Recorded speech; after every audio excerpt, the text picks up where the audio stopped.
So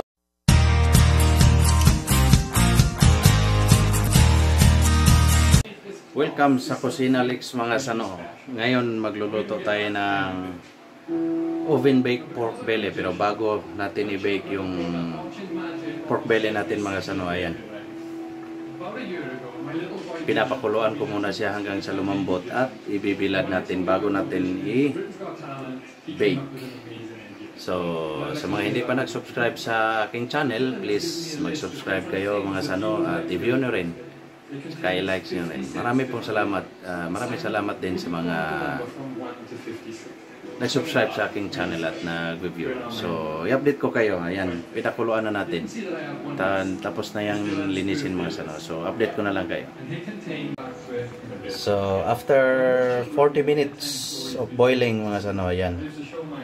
So, kulang pa yan. Babaliktarin ko pa yan ng last. Saka hanguhin natin at ibilad. So, sa puntong yan po mga sano ay hahanguhin na natin at ilipat na natin dito sa ating lalagyan para ibilad na natin. So, ibilad natin yan mga 2 hours or 3 hours mga sano. Saka natin i-bake. Saka natin lagay sa oven. So, ayan mga sano. Ilagay na natin. Ihanguhin na natin. So, ayan. Hahanguhin na natin mga sano at ilagay na natin sa ating lalagyan para ibilad. Kung napansin nyo, hiniwa-hiwa po natin yan mga sano para maganda yung pagkaluto niya. Lagay mga sano, samahan niyo kung ibilad tong ano natin, tong pork belly, yung pork belly. Yung init.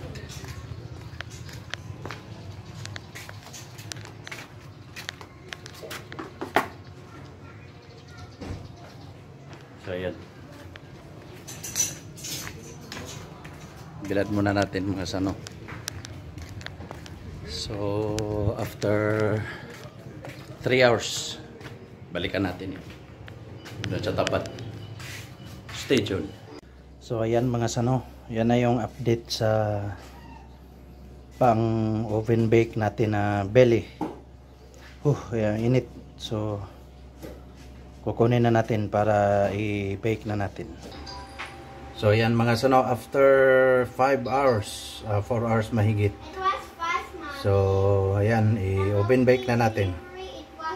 Palamig muna ako. Ayun. Ay, nako mga sano. After 4 hours. So, ayan na siya at 180 degrees at 1 hour lang. Pwede rin 200 degrees. So 1 hour mga sano. So wala tayong pinapahid na kung ano-ano dyan mga sano. Yan lang mismo. After natin pinakuluan, binilad natin. So ayan, binilad natin ng 4 na oras mahigit. So yan na yun mga sano. So i-bake na natin. Stay tuned. Ayan, update lang mga sano. Ayan, nagano na siya. Brown na siya. Ayan. So maya maya pwede na yan. Sige.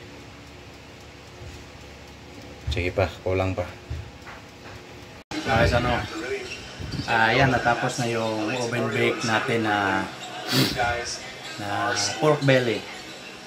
So hindi ko naman sinabi na as perfect siya sa inaasahan nyo, pero na-achieve natin yung, ayan, ito mga sano, yung balat, napakalambot.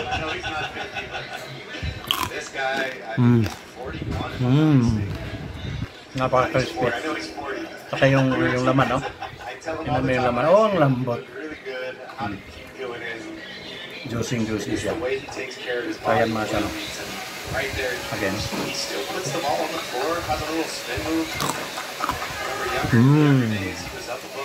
Crispy.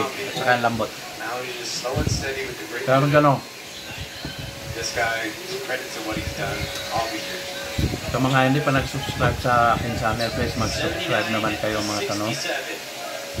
Ito, simplihang luto lang tayo mga sano. Hindi naman ako ganun ka-chef. So, maraming salamat sa mga nanonood at sa mga nag-subscribe. So, have a nice day. And thanks God. To God be the glory. Please subscribe.